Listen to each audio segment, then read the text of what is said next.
Oke, baik. Selamat pagi semuanya. Assalamualaikum warahmatullahi wabarakatuh. Selamat datang di booth-nya Pertamina. Hari ini kita punya acara namanya Ngebooth, ngobrol seru di booth Pertamina. Sebelumnya, mari kita panjatkan puji dan syukur kehadirat Tuhan Yang Maha Esa, berkat limpahannya dan kasih sayangnya kita dapat berkumpul di acara hari ini. Pertama-tama saya ucapkan terima kasih dan selamat datang pada narasumber kita hari ini, yaitu Bapak Muhammad Hardiansyah, Direktur Utama dari PT Gagas Energi Indonesia, dan juga Bapak Ibu, rekan-rekan media dan semua pihak yang berbahagia yang dapat hadir di event Ngebooth pada kesempatan hari ini. Hari ini kita juga punya rekan-rekan dari Universitas Pertamina ya. Halo, share di Instagram, lagi ada di mana gitu ya, supaya acara ini bisa lebih seru, baik itu offline maupun online. Dan hari ini kita juga kalau nggak salah ada live dari Instagramnya Pertamina, juga bisa dilihat di sana. Nah. Jadi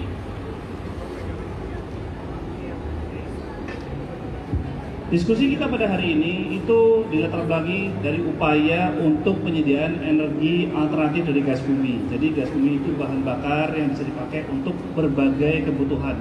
Nggak cuman buat industri aja, buat rumah tangga tadi seperti yang di video, tapi juga bisa buat transportasi.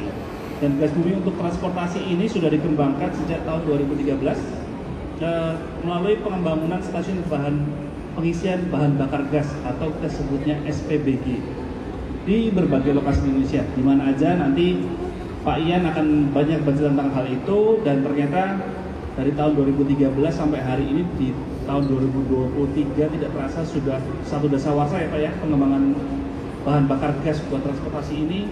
Dan kenapa itu penting dan kenapa itu menjadi satu alternatif bahan bakar bagi Indonesia, nanti Pak Ian juga akan banyak cerita tentang hal itu. Baik, dalam acara Ngebooth hari ini bersama kita telah hadir Bapak Muhammad Hardiansyah atau biasa dipanggil Pak Ian. Beliau merupakan Direktur Utama dari PT Gagas Energi Indonesia sejak Februari 2020. Background edukasi beliau dari ITB, di S1-nya dan di S2-nya dari Northwestern University Amerika. Beliau merupakan berkarir cukup panjang di PGN, dari mulai supervisor konstruksi hingga kini menjadi Presiden Direktur di Gagas Indonesia. Baik, untuk tidak berlama lagi, saya mengundang Bapak Ian untuk bisa naik ke panggung Pak. Silakan Pak. Terima kasih. Selamat Pak Ian. Ya. Oh, duduk aja Pak, duduk, biar lebih enak kita. Nah, tidak lupa juga saya Mahesa Krishna selaku moderator pada hari ini akan memandu acara sampai dengan selesai. Mana apa kabarnya Pak Ian hari ini? Alhamdulillah baik, walaupun mendung-mendung mengundang katanya. Ya, cukup mendung, dan semakin siang semakin sore traffic kesini semakin padat. Tapi kalau padat gini sebetulnya nggak khawatir ya, kalau kita punya bahan bakar yang mencukupi, bahan bakar yang ramah lingkungan. Jadi transportasi itu selain membawa kita dari satu titik ke tempat yang lain dan juga tidak menciptakan polusi gitu Pak ya. Nah, nanti mungkin akan banyak diceritakan Pak Ian dari acara ini ya. Nanti buat rekan-rekan semua, supaya acara Ngebooth kita hari ini bisa lancar, tapi kita persilakan Pak Ian untuk menyampaikan presentasinya dulu. Nanti kemudian untuk sesi tanya jawab Q&A akan disampaikan setelah acara paparan seperti ya. Gitu Pak Ian. Untuk mempersingkat waktu, kami persilakan Pak Ian untuk menyajikan materinya. Silakan waktu dan tempat kami. Ya, terima kasih Mas Krishna. Izin berdiri ya teman-teman, karena katanya kalau berdiri itu energinya lebih mengalir, karena semboyan Pertamina kan energizing your future. Mungkin ya ini saya coba paparkan, ada 6 slide, nggak banyak gitu. Nanti harapannya bisa menginspirasi teman-teman untuk interaktif, karena katanya yang paling gampang diingat dan melekat di kepala itu kalau kita juga berinteraksi, bukan hanya mendengar, gitu ya. Yang masih kuliah, waktu zaman saya kuliah kayak gitu kata dosen ya, nggak tahu dosen yang sekarang gimana ngajarinnya. Izin slide selanjutnya, Mas. Jadi mungkin ada teman-teman yang menanyakan, kenapa sih dengan BBG gitu. Jadi kan kita di Bur Pertamina kita punya Pertaseries gitu. Kita ada subholding Pertamina juga yang ke renewable energy gitu. Jadi sebenarnya yang ingin kita sampaikan ke halayak publik seluruhnya adalah bahwa sebetulnya BBG ini adalah alternatif energi yang lebih ramah lingkungan dan juga lebih ekonomis, atau alternatif energi yang ramah lingkungan tapi juga efisien buat penggunanya. Kenapa kita coba munculkan ini? Karena ini kita tidak mau ada salah penafsiran dulu nih gitu. Nanti dibilang bahwa wah, kalau misalnya pakai BBG apakah tidak mendukung kepada energi terbarukan gitu. Kalau misalnya pakai BBG apakah bagaimana dengan yang BBM-nya gitu. Jadi yang ingin kita sampaikan di sini, kita tekankan adalah bahwa subholding gasnya Pertamina Gas Negara itu mencoba memberikan alternatif energi sebagai komplementari terhadap energi yang ada. Saat ini mungkin teman-teman sudah biasa menggunakan BBM, itu tetap ada gitu. Kemudian juga nanti kedepannya akan ada EV yang banyak yang showcase beberapa mobil dari beberapa brand sudah menggunakan EV. Tapi memang kita sudah mencanangkan bahwa energi transisi dari BBM ke energi baru terbarukan itu butuh waktu. Dan disitulah peran subholding gas untuk mengisi ini. Kenapa? Karena BBG itu sendiri saat ini menggunakan gas bumi yang diambil dari bumi Indonesia sendiri. Berdasarkan riset terakhir itu, total cadangan gas bumi Indonesia ada sekitar 41,6 TCF, triliun standar cubic feet. Utilisasi penyaluran gas bumi di tahun 2022 itu hanya sekitar 534 mm3. Jadi kalau kita bagi per hari, itu masih bisa lebih dari 21 tahun cadangan gas bumi kita. Itu belum ditambah kalau misalnya kita menemukan cadangan-cadangan baru. Kemudian dari sisi emisi, ini juga lebih baik. Kenapa? Karena kalau kita cek juga berdasarkan hasil kajian, gas bumi itu memiliki jumlah keluaran karbon dioksida sebagai emisi itu 20% lebih rendah dibandingkan dari gasolin. Gasolin itu yang menggunakan octane number, dan 22-23% lebih rendah karbon emisinya dibandingkan kepada gasoil. Gasoil itu yang menggunakan cetan number atau teman-teman biasa nyebutnya solar. Jadi inilah yang coba kita tampilkan bahwa sebagai subholding gas Pertamina, kami coba berkontribusi kepada bangsa dan negara dan juga masyarakat dengan memperkenalkan dan menggalakkan lagi BBG. Terkait dengan ekonomis, harga BBG di seluruh Indonesia itu ditetapkan oleh keputusan Menteri SDM. Jadi harganya 4.500 per liter secara per premium. Jadi dimanapun mengisinya, di SPBG manapun di seluruh Indonesia harganya adalah 4.500. Jadi itu bisa memberikan efisiensi hampir 30% bila dibandingkan kepada yang paling rendah saat ini adalah solar subsidi atau biosolar yang di 6.800. Izin slide selanjutnya. Nah, kemudian kan salah satu yang menjadi pertanyaan bagaimana dengan misinya gitu. Misi BBG di mana sih gitu. Sebetulnya saat ini sudah cukup banyak, walaupun kalau dibandingkan dengan SPBU-nya Pertamina yang total ada sekitar 6.300, ya memang masih jauh. Tapi saat ini untuk kota-kota besar khususnya di Jawa itu menurut kami juga masih mencukupi gitu. Jadi total yang aktif saat ini ada sekitar 50 titik pengisian SPBG. Dan kami pun juga akan terus begitu ekosistemnya berkembang, kami akan mengaktifasi sekitar 34 tambahan SPBG. Dan saat ini berjalan harusnya bisa mengajak ataupun mengundang lagi pemain-pemain lain untuk mendirikan SPBG ataupun menambah filling station di lingkungan kita yang ada. Selanjutnya, ya ini tadi sebenarnya sudah kita jelaskan kenapa BBG. Jadi memang secara reserve gas bumi itu masih banyak cadangannya di bumi Indonesia. Kemudian gas bumi itu kita tidak perlu impor. Secara makro neraca keuangan kita juga itu akan mendukung. Dan tadi hemat bisa sampai 30% itu bila dibandingkan dengan biosolar yang harganya 6.800.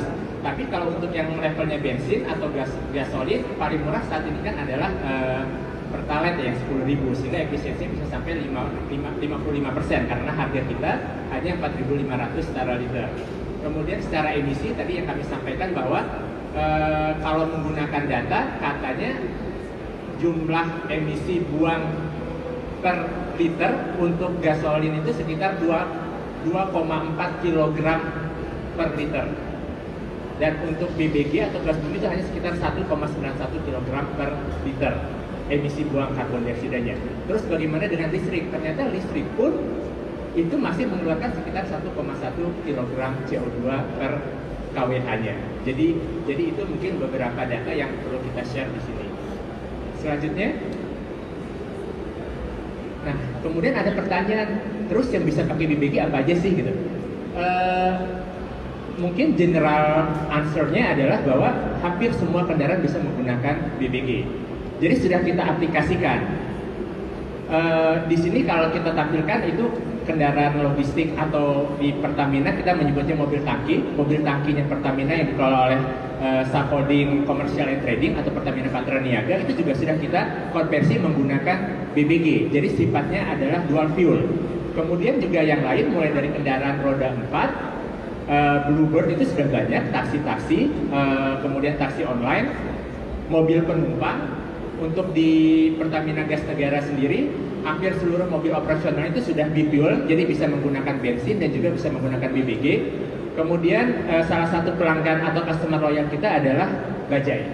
Jadi pada saat tahun 2016-2017 penghapusan Bajaj yang dulu kuning, sekarang semua Bajaj itu yang digunakan sudah warna biru. Kenapa warna catnya jadi biru?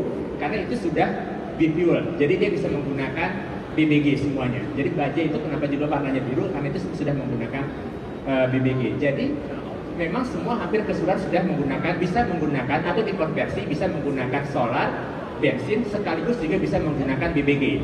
Dan saat ini salah satu inisiatif yang dikembangkan oleh Pertamina Gas Negara adalah bagaimana kalau motor bisa menggunakan BBG atau tidak. Nah ini sedang kami jalankan pilotingnya. Insya Allah di triwulan pertama atau akhir Maret nanti kita akan launching road testnya motor menggunakan BBG.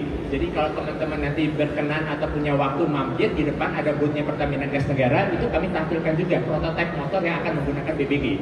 Jadi nanti dia tetap bisa ngisi di, kalau Vario diangkat joknya ya, itu bisa ngisi BBM, tapi nanti akan ada tabung sehingga dia bisa menggunakan BBG juga, bisa menggunakan CNG. Dan ini rencananya akan kita coba piloting dulu, kami kaji keseluruhannya dan harapannya ini bisa menjadi salah satu solusi dan memberikan alternatif tadi, energi ramah lingkungan dan juga ekonomis buat masyarakat.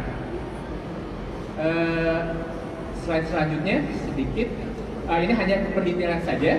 Jadi mobil tangki Pertamina melewati Subholding Commercial and Trading juga sudah menggunakan BBG. Jadi nanti kita akan menambahkan tangki untuk BBG di sana. Kalau solar ini sifatnya kita dual fuel. Dual fuel itu artinya jumlah gas dan juga solar yang masuk ke ruang mesin berbarengan. Jadi beda dengan nanti kalau kendaraan penumpang ataupun juga motor. Kalau kendaraan penumpang dan motor itu nanti sifatnya bi-fuel jadi ya. Jadi bisa bensin dan juga bisa gas, tapi masuk ke ruang bakarnya itu bergantian, tidak berbarengan seperti kalau yang logistik.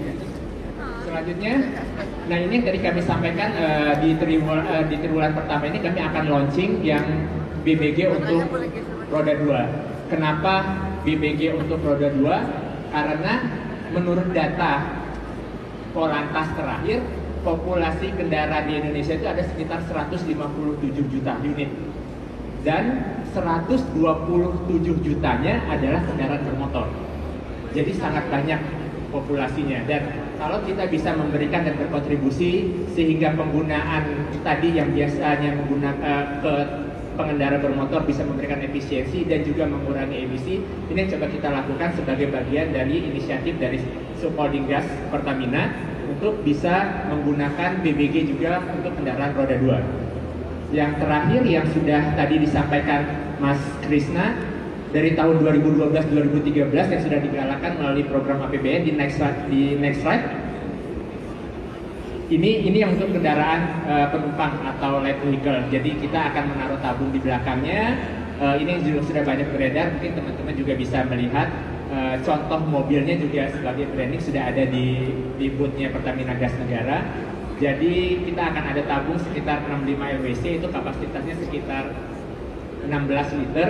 Jadi kalau untuk mobil ini performanya sama.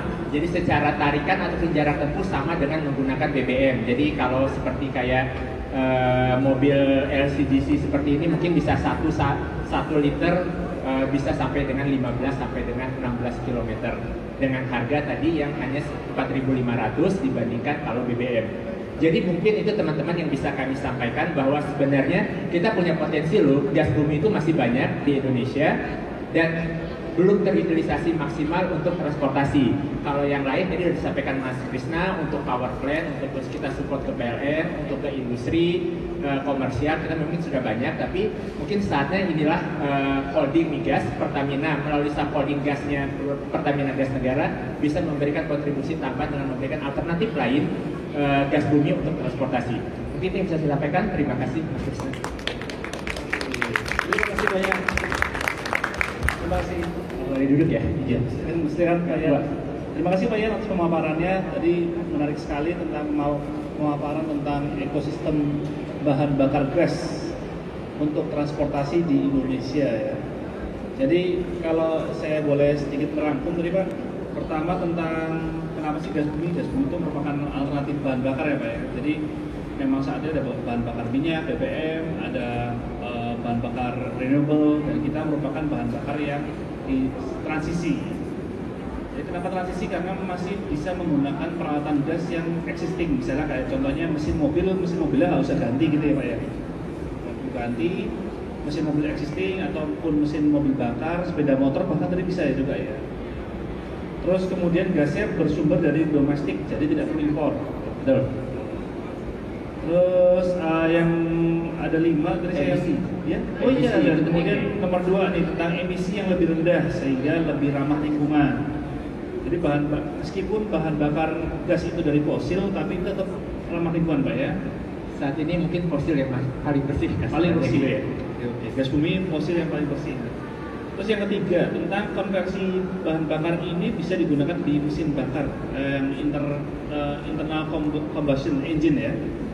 Dan tetap bisa menggunakan BBM tadi ya. Ada yang bisa dual fuel dan bifuel tadi Pak. Iya, dual fuel dan bifuel. Jadi tidak menghilangkan fungsi mesin aslinya yang menggunakan tadi gasolin ataupun gasolin.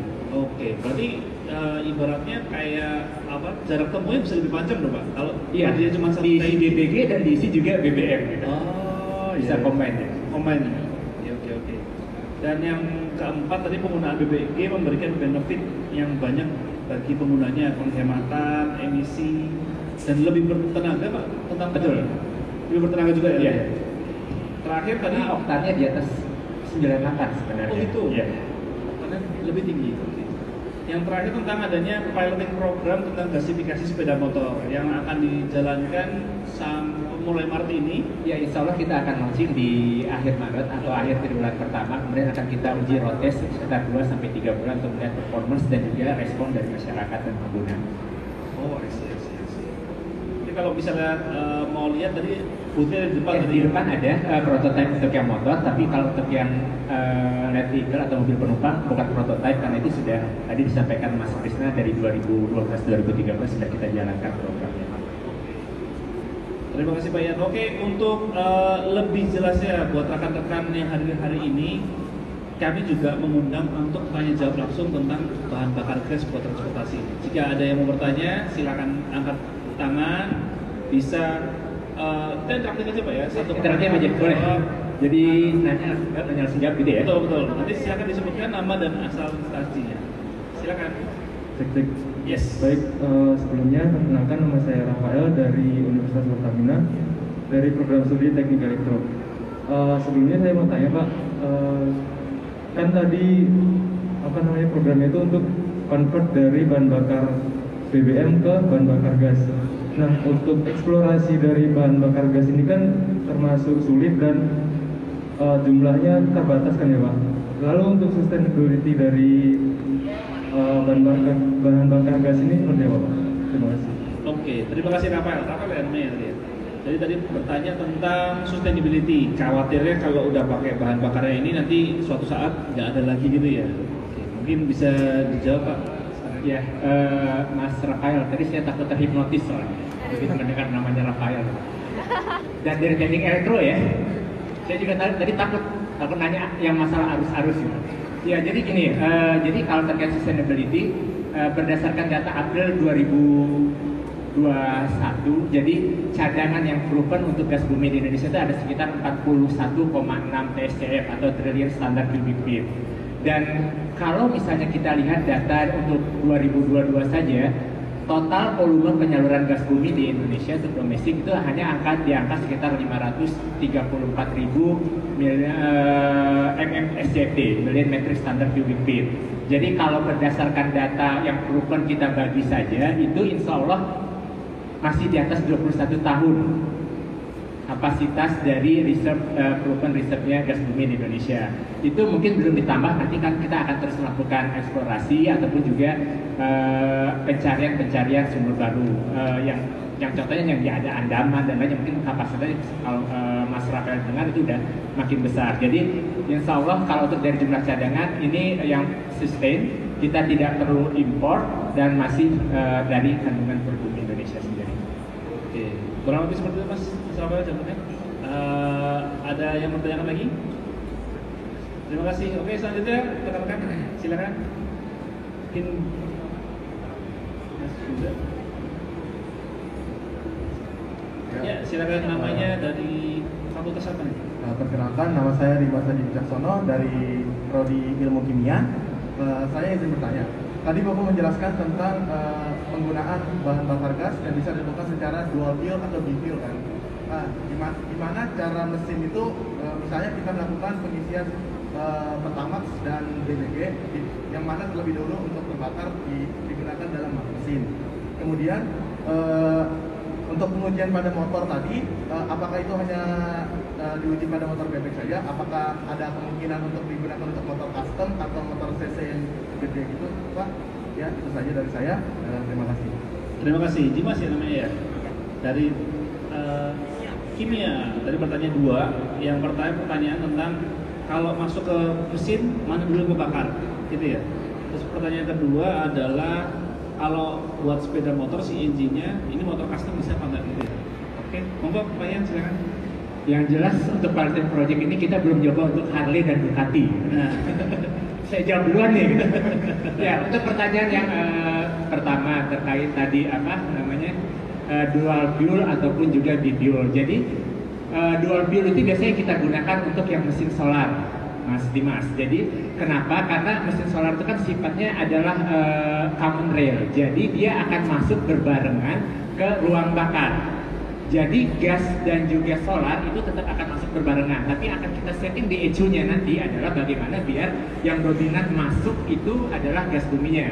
Kenapa? Karena gas buminya tadi harganya lebih murah, BBG-nya, sehingga lebih efisien nanti didapatkan oleh pengguna. Nah, kemudian untuk yang sifatnya gasolin, itu yang mobil penumpang, ataupun motor, ataupun tadi yang taksi dan bajai, itu sifatnya adalah bifuel. Jadi nanti saat sudah dipasang converter kit di motor ataupun mobil atau kendaraannya tadi, nanti di dashboardnya akan ada tambahan switch. Jadi nanti Mas Dimas nanti silakan ke booth Pertamina Gas Negara, itu tinggal ditekan aja nih, mau menggunakan mode BBG atau mode BBM. Jadi tidak berbarengan. Makanya tadi disampaikan Mas Yusna, sebenarnya akan menambah jarak tempuh nih. Kalau tangki BBM-nya 50 liter, kemudian ada tambahan lagi tangki BBG 16 liter, itu tidak mensubstitusi, tapi bisa menambahkan. Jadi tinggal di switch aja, nanti ada tombolnya, dan ada indikatornya. Jadi saat ini Mas Dimas menggunakan BBM atau BBG. Itu. Jadi, tapi kalau misalnya kita tahu harga keekonomiannya dan kita mengharapkan efisiensi maksimum, pasti kita akan sebisa mungkin menggunakan mode BBG yang dibakar. Karena kalau sistem yang tadi gasolin itu kan injection. Jadi injection itu akan kita bisa dengan mode switch tadi, tinggal kita akan pilih yang masuk ke dapur bakarnya itu atau dapur pacunya adalah BBM atau BBG. Itu. Kemudian yang motor untuk saat ini sebetulnya tidak ada batasan, tapi memang kenapa kami saat ini fokus ke yang modelnya adalah skutik ya, sebutnya skutik itu skuter matic gitu, karena saat ini salah satu opsi terbaik untuk penempatan tabung tambahannya itu adalah di bawah setir gitu. Kalau untuk motor apa ya, kalau dulu saya nyebutnya waktu masih kecil motor cowok ya, yang tangkinya di ini, nah dan itu kan mau tidak mau kemarin sudah kita coba juga, jadi nanti kita bisa pasangan adalah di belakang sih, jadi tampak maco sih, jadi kayak ada nos gitu kan di samping di tempat dudukannya gitu. Jadi itu, tapi ke depan kita poinnya kalau secara teknologi ataupun juga mesin bisa untuk semua motor. Gitu. Siap. Terima kasih banyak. Jadi untuk kalau teman-teman pernah nonton Fast and Furious ya, ada tombolnya buat NOS ya. Ya, kurang lebih ada switch-nya seperti itu lah gitu kalau di mobil untuk menggunakan BBG. Jadi kalau NOS buat biar ngebut, kalau kita biar lebih irit gitu ya, kurang lebih. Terus kemudian tadi kan masih banyak yang bertanya-tanya juga nih, wah ini kayak modifikasiannya kayak aman nggak sih Pak? Ini kayak coba-coba atau ini barang legit atau coba-coba Ya, jalan itu? jadi terkait dengan safety sendiri memang ini kan salah satu benefit dari era digital saat ini, semua bisa diakses ya. Jadi kalau teman-teman punya apa yang lagi tren chat CGP, chat CGP itu ngetik apa aja bisa muncul gitu. Tapi seharusnya tidak dilakukan mandiri.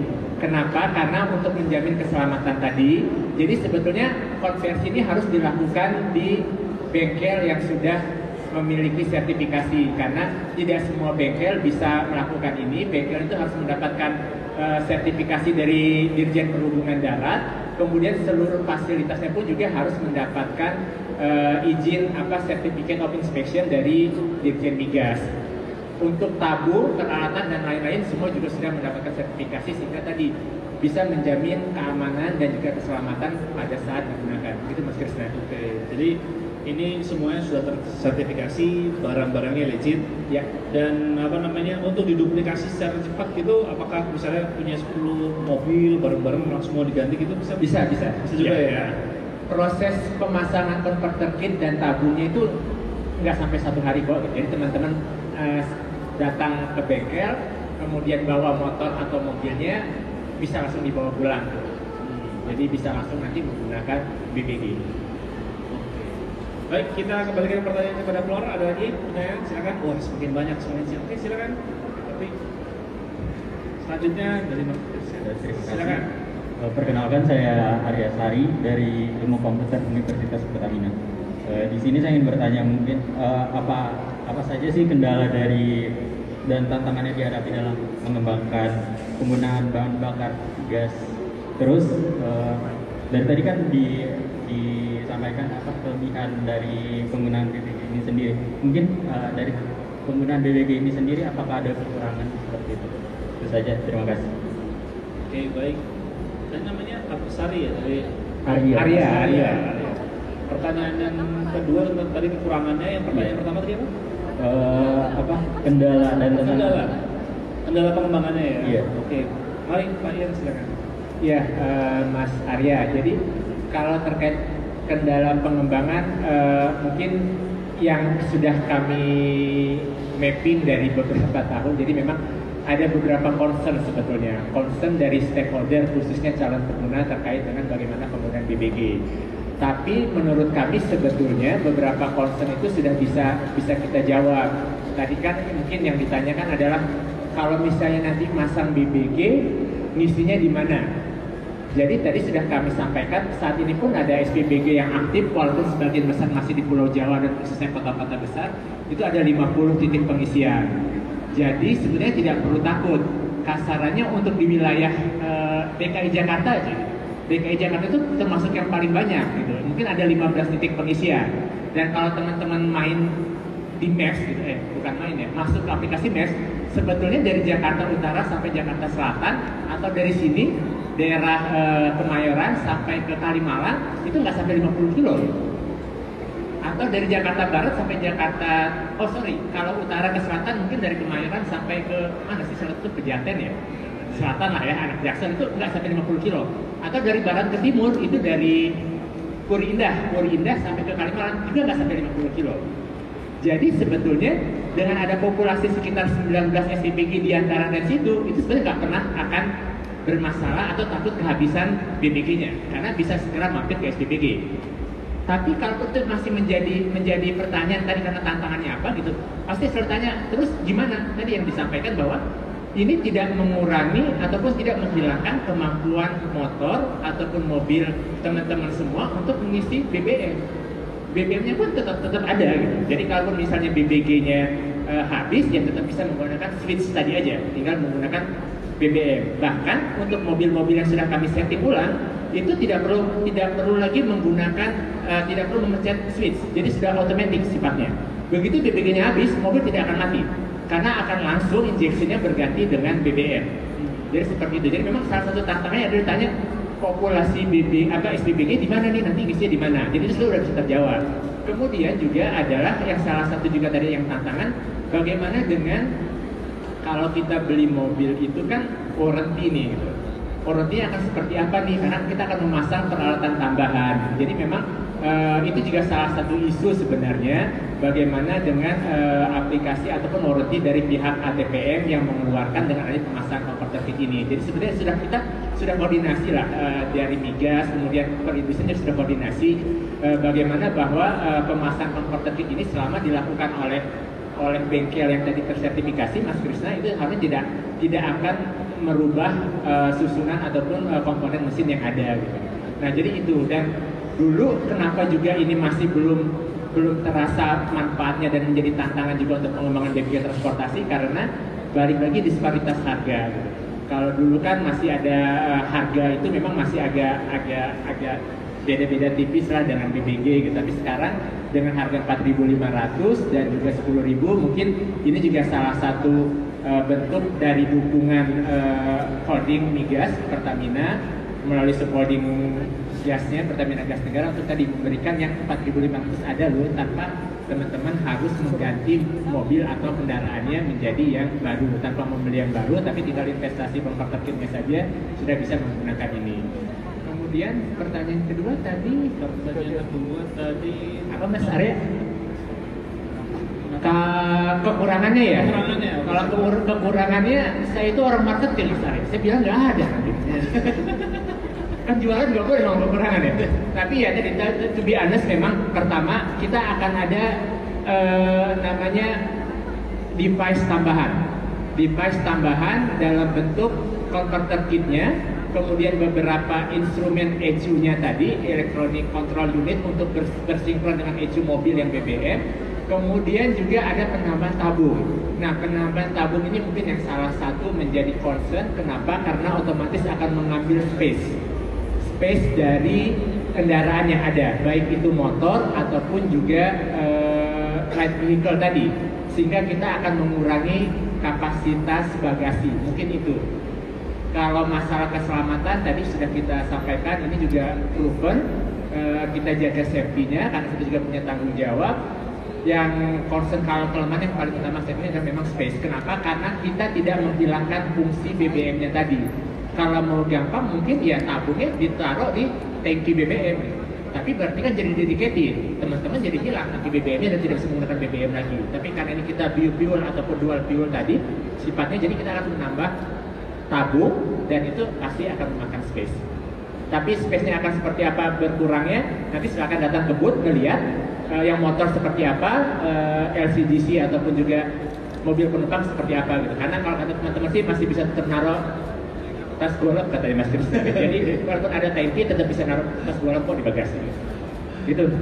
Oke, thank you Pak Ian. Jadi tadi meskipun ada kekhawatiran tentang ini ntar ngisi di mana gitu ya, kurang apa enggak, tapi kalau di Jakarta sendiri sebetulnya cukup populasinya banyak tadi ya. Jadi kapasitas tangki itu harusnya jauh dari cukup untuk sampai ke SPBG berikutnya. Nah, kalau udah sampai ke SPBG berikutnya tuh misinya lama nggak sih? Misinya itu sebenarnya hampir, walaupun tidak secepat dengan apa namanya BBM, karena kita sifatnya gas dan juga itu build up pressure, tapi tidak terlalu jauh berbeda sebenarnya. Kita ada tambahannya adalah karena memang tadi karena kita ingin menjamin proses safety tadi, sebenarnya ada beberapa ritual. Kenapa ritual? Karena saya sebutnya ritual karena itu wajib dilakukan. Tadi karena ini sifatnya gas bumi, elemennya gas, sedangkan BBM itu cairan, kita tadi sebelum mengisi kita mengecek seperti bubble check, jadi apakah ada leak atau apa dan lain-lain, sampai kita mengamati visual dari tabungnya sendiri. Jadi lebih kepada penambahan durasi pengisian lebih karena kita menjalankan protokol safety yang berlaku. Oke. Jadi Kalau di BBM itu protokolnya mungkin dicuci-cuci kacanya gitu ya. Kalau ini dicuci-cuci Ya, cuci-cuci betul. tempat pengisiannya. Iya, walaupun kalau di BBM tidak bisa dikomunikasi seperti itu juga. Betul. Kenapa? Karena nyuci kacanya berbarengan dengan pada saat modulnya sudah ngisi BBM-nya. Oh, iya, iya, Jadi iya. bisa dilakukan paralel. Kalau ini tidak, karena kami tidak bisa ngisi sambil ngecek. Jadi kami lakukan cek dulu ritual safety-nya, baru kita ngisi. Iya. Gitu. Jadi mungkin itu jadi ada durasi tambahan, Mas. Oke. Jadi memang untuk pengisian ini durasi ngisinya mirip-mirip, cuma ada safety gitu ya. Jadi memang Betul. safety-nya tadi memang secara nggak cuma alatnya aja, tapi prosedur kita ini Prosedurnya, juga ya. Jadi dilakukan itu ada juga. dari SOP dari operator yang di SPPG kita yang kita terapkan. Oke. Baik, menarik sekali. Jadi untuk rekan-rekan semua, penggunaan BBG ini dijaga safety-nya, peralatannya maupun SOP-nya yang isi juga. Betul. Jadi nggak perlu khawatir. Dan memang kalau bisa tadi kekhawatiran ini isinya di mana ya, bagaimana selanjutnya ya, itu memang perlu adanya edukasi lebih lagi kepada masyarakat umum. Beruntung kita hari ini ada di sini Pak Iwan, ya, bisa mengedukasi juga teman-teman tahu tentang BBG transportasi. Selanjutnya dari marketplace tadi ya, sempat pertanyaan silakan. Jadi seru nih kalau ada diskusi gini ya Pak ya. Iya. Terima kasih Mas Krisna. Ya, Menarik paparan mengenai ekosistem BBG di Indonesia Pak Ian. Saya Fedit dari marketplace.com. Felix, Fedit Pak. edit. Mungkin saya ada beberapa pertanyaan Pak. Mungkin pertama mengenai ekosistem. Saat ini kan kita tahu sudah ada 50 titik SPBG ya Pak di Indonesia. Nah mungkin untuk di tahun 2023 ini apakah ada instruksi untuk menambah SPBG baru? Dan sampai sepanjang tahun ini akan ada berapa Pak? Mungkin itu satu. Mau dijawab satu kan? apa lanjutnya pertanyaannya berapa silakan. Kemudian yang kedua itu untuk penyerapan BBG sendiri paling besar saat ini ada di wilayah mana sih Pak? Dan presentasinya itu berapa? Kemudian yang ketiga, ini terakhir Pak. Mungkin bisa dielaborasi kembali soal tren penggunaan BBG di Indonesia akan seperti apa nih Pak di tahun ini? Dan bagaimana sih Pak caranya untuk membuat sarana transportasi yang ada di Indonesia ini menggunakan BBG di tengah maraknya adanya elektrifikasi nih Pak? Jadi seperti itu. Terima kasih. Oke, terima kasih banyak. Ini Mas Fedi tadi bertanya tentang ada 4 ya. Bagaimana caranya untuk lebih menggiatkan tadi, terus kemudian apakah ada rencana penambahan SPBG, kemudian di mana SPBG paling ramainya kayak gitu ya. Monggo. Ya, jadi coba satu-satu ya Mas Teddy. Jadi terkait dengan roadmap infrastruktur SPBG di Indonesia. Jadi mungkin saya bahasannya seperti itu karena biar inline juga. Jadi sebenarnya kita ada rencana untuk menambah titik serah atau point of sales dari gas bumi BBG ini itu sekitar ada 23 tambahan lagi yang tersebar di Pulau Jawa memang fokusnya gitu. Nah, ini akan kita laksanakan roadmap sampai dengan 2025 sambil juga melihat perkembangan ekosistem ini dari kendaraan BBG-nya sendiri. Nah, tapi ini yang sudah kami canangkan roadmap di holding migas di Pertamina Group. Tapi kami yakin sebenarnya kami pun juga akan engage pihak swasta ataupun investor. Jadi kan seperti SPBU kita pun juga ada yang namanya Koko, ada yang namanya Kodo, ada yang namanya Dodo. Jadi harusnya saat masih pertumbuhannya pasti banyak teman-teman pihak swasta eksternal dari holding migas yang akan juga berinvestasi. Kenapa? Karena pasarnya juga sudah jalan. Tapi untuk kami sendiri pun kami tetap akan mulai akan ada penambahan SPBG titik serah tadi di sampai dengan 2025 sekitar 23. Kedepannya pun juga kami sudah siapkan juga karena tidak harus membangun SPBG sebetulnya Pak Mas Fedi gitu. Kenapa? Karena kita bisa menambahkan seperti dispenser di SPBU-nya Pertamina. Jadi nanti yang namanya kalau Mas Fedi lihat kan Pertamina juga sudah menggaungkan yang namanya Green Station ya, Green Energy Station untuk SPBU. Karena nanti pun di sana bisa jadi tetap bisa mengisi BBM, nanti bisa juga mengisi BBG dan juga bisa ada charging station untuk electric vehicle. Jadi akan seperti itu konsepnya. Jadi tidak harus membangun SPBG baru. Itu yang terkait dengan roadmap SPBG. Yang kedua, Paling ramai di mana sih Pak? paling ramai itu memang masih di Jabodetabek gitu. Jadi kenapa? Karena ini erat juga dengan waktu itu di tahun 2016 dan 2017 kalau Mas Fedi juga ingat ada program pemerintah itu pembagian converter kit gratis. Itu. Jadi itu memang dibagikan dan memang majority-nya emang di kota-kota besar di Jawa, dan itu memang konsumsi paling banyak masih di Jawa Barat dan juga DKI. Itu. Kemudian yang terakhir, bagaimana tantangan dengan elektrifikasi mobil EV. Jadi tadi yang kami sampaikan di awal, memang kita bukan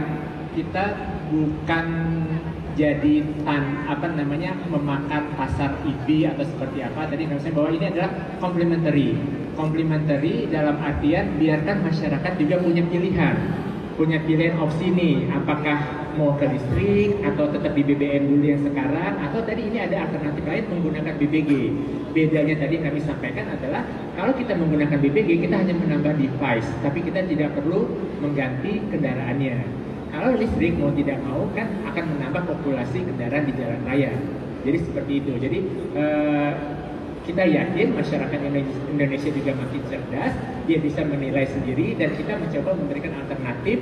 Ada energi selain BBM dan juga listrik, ada di tengah-tengahnya nih, ada BBG yang secara efisiensi bisa memberikan benefit buat pengguna karena harganya lebih murah. Secara kalau kita sekarang ESG campaign, secara lingkungan, environmentalnya juga friendly gitu, karena kandungan CO2 emisinya juga lebih rendah 20-22% dibandingkan BBM, walaupun tidak serendah yang menggunakan EV. Mungkin itu Mas Eri. Oke, Pak Ian. Pak Ian tadi kan disampaikan ini jadi alternatif bagi masyarakat yang masih mempunyai kendaraan konvensional ya mesinnya ya. Betul. Tinggal menambah device. Berapa device harga itu kira-kira yang beredar di pasar itu? Iya.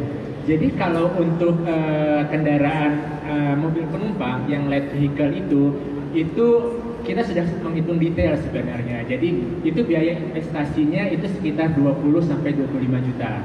Itu all in untuk termasuk instalasi di bengkel resmi dan juga nanti terjamin untuk after sales service-nya. Terus kok mahal sih Pak 20-25 juta? Gampangannya, kalau saya ngomong dengan bos saya, mahal itu relatif gitu ya. Kita ngomong mahal sama siapa gitu ya. Tapi gampangannya kan harus ada yang namanya kuantitatif untuk membandingkannya. Jadi sebagai contoh, kalau teman-teman satu tabungnya BBG yang kita pasang di light vehicle atau mobil penumpang itu sekitar 16 liter. Taruhlah kita hanya mengkonsumsi 15 liter. 15 liter itu dengan harga 4.500 gitu.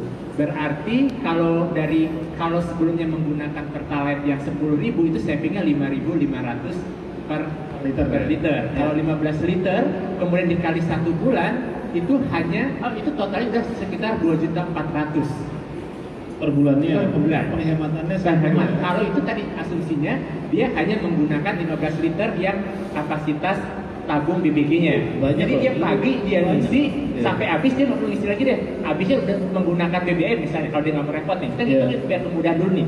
Itu sebulan itu savingnya dikali 15 liter dikali selisih yang 4.500 dan 10.000 itu sekitar 2,4 juta. Kalau setahun itu kan hampir 30 juta ya. Jadi sebenarnya itu ya setahun pun sudah balik gitu. Kalau tadi investasinya 20-25 juta.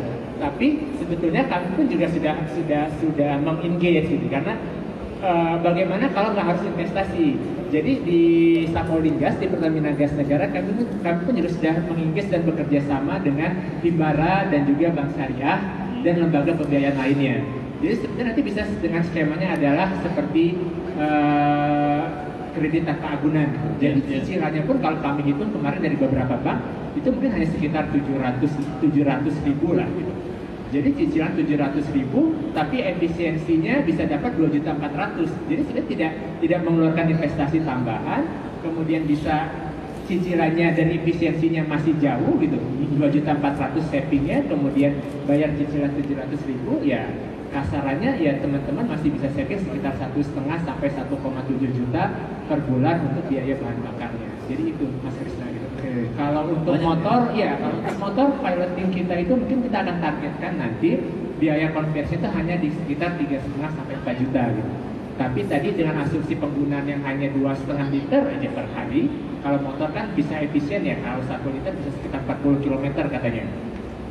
2,5 liter aja dikali 5.500 marginnya itu mungkin per bulannya dan setahun itu bisa sampai sekitar 5 juta juga gitu. Jadi masih lebih besar dibanding investasi yang 3,5 sampai 4 juta. Gitu Mas Yus. Berarti untuk teman-teman yang saat ini ada ojol ya, ojek online, Betul. pakai mobil Grab itu yang satu hari bisa belasan liter tuh hemat banget Betul, Pak, ya? hemat banget jadinya. Iya, Dan iya. tidak perlu mengeluarkan duit sendiri karena nanti kita akan gandeng dengan lembaga pembiayaan yang sifatnya nanti akan cicilan kepada lembaga pembiayaan tadi baik bank ataupun juga seperti PNM. Menarik. Oke, itu tadi penghematan tentang bagaimana kita beralih ke BBG. Oke, kita lanjut lagi ke floor. Ada pertanyaan? Masih beberapa Lanjut. kayaknya. Oh ya, masih semangat. Yang paling tinggi. Habis itu kamu ya. Yang belakang dulu, yang baris nomor 2 dulu.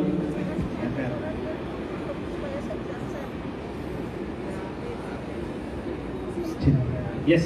Ya baik, terima kasih atas kesempatannya Pak. Sebelumnya perkenalkan saya Iwayan Asmo. Iwan. Aswayan ya. Ya, Aswayan. ya Pak, saya dari Prodi Manajemen Universitas Pertamina. Ya Pak, untuk materi yang dibawakan sangat menarik sekali Pak bagi saya.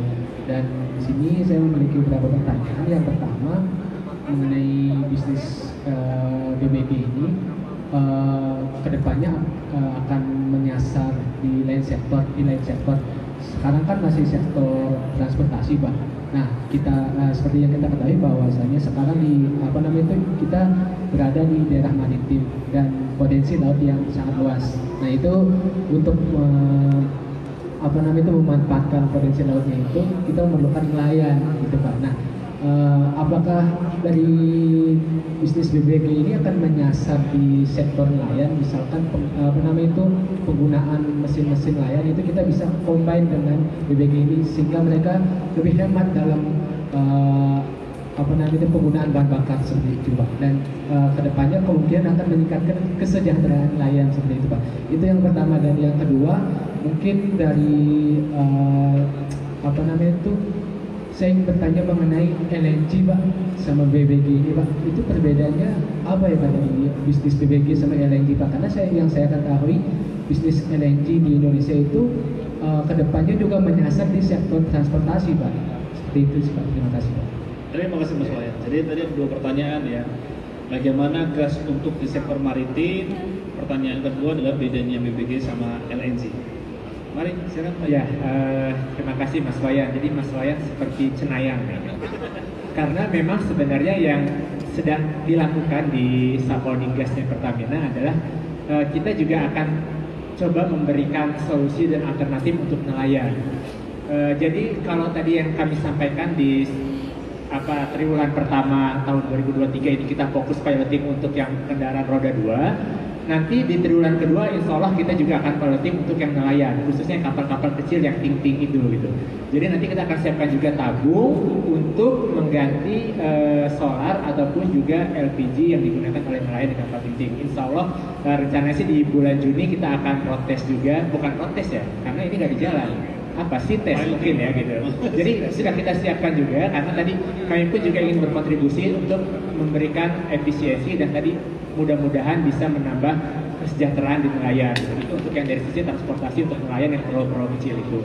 Kalau untuk yang kapal besarnya sudah ada roadmapnya di holding Pertamina juga karena kita punya subholding Pertamina International Shipping. Jadi memang ada beberapa fleetnya Pertamina itu BIS Pertamina International Shipping sudah menggunakan dual fuel menggunakan LNG.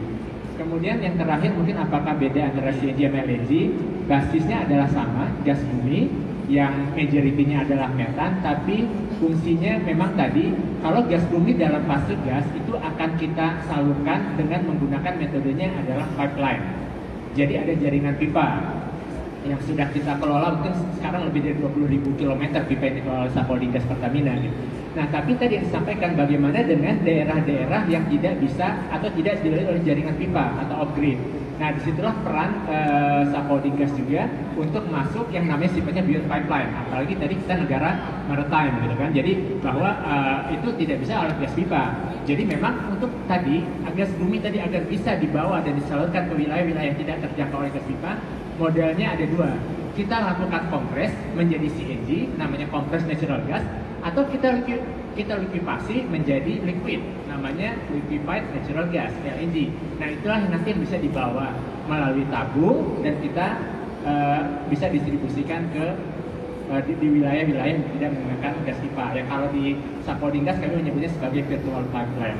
Jadi itu yang bisa menyasar ke Indonesia Timur ataupun juga kalau Jawa itu Jawa bagian selatan, karena jaringan pipa yang ada transmisi dan distribusi itu masih terbatas di Jawa bagian timur misalnya. Jadi gitu Mas Wayan.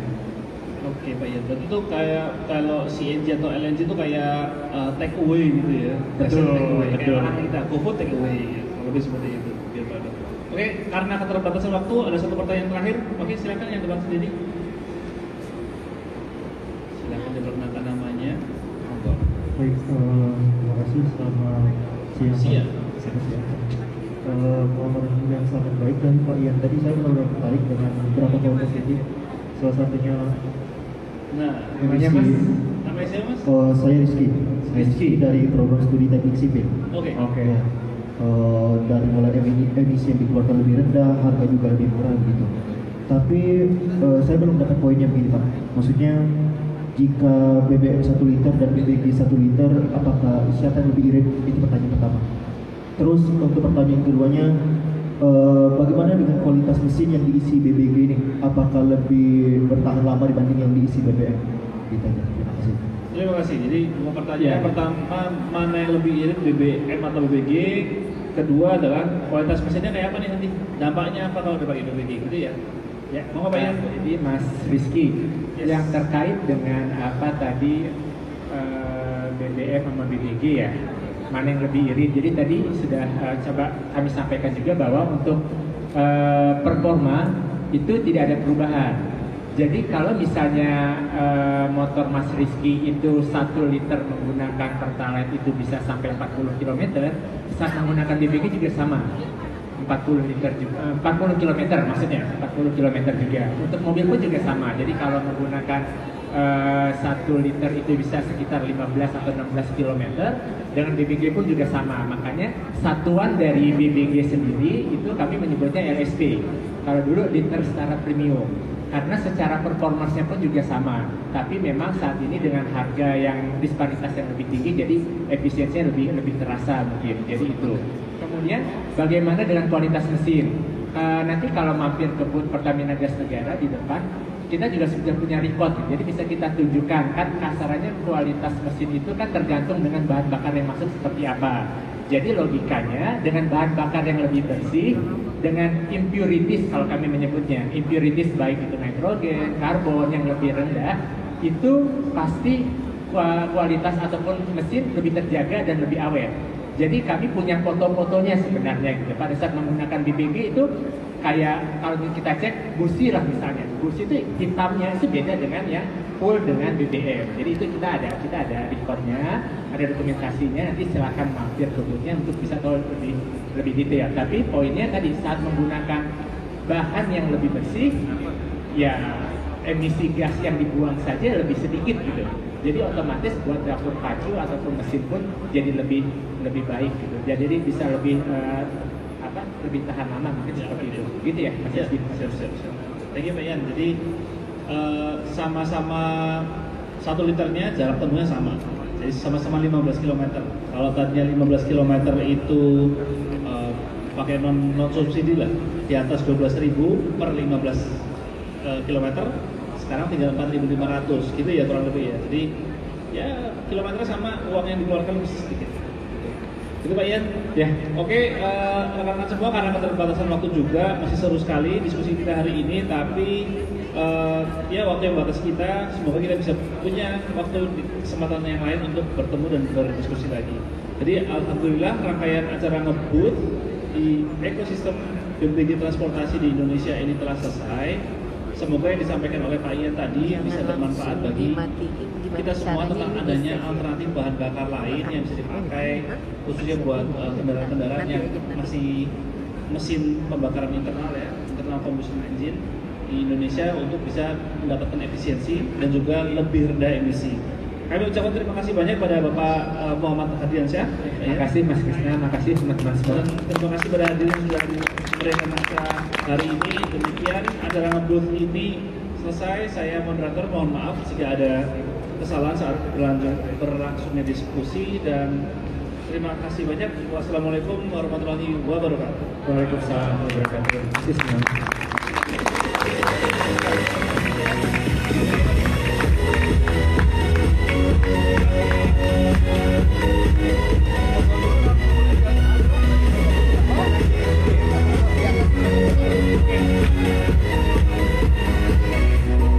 Di pause dulu bisa nggak? Pause masih mbak? Nggak ada tau mbak.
Di akhir siaran ini kali ya, coba kita Ada ini ya?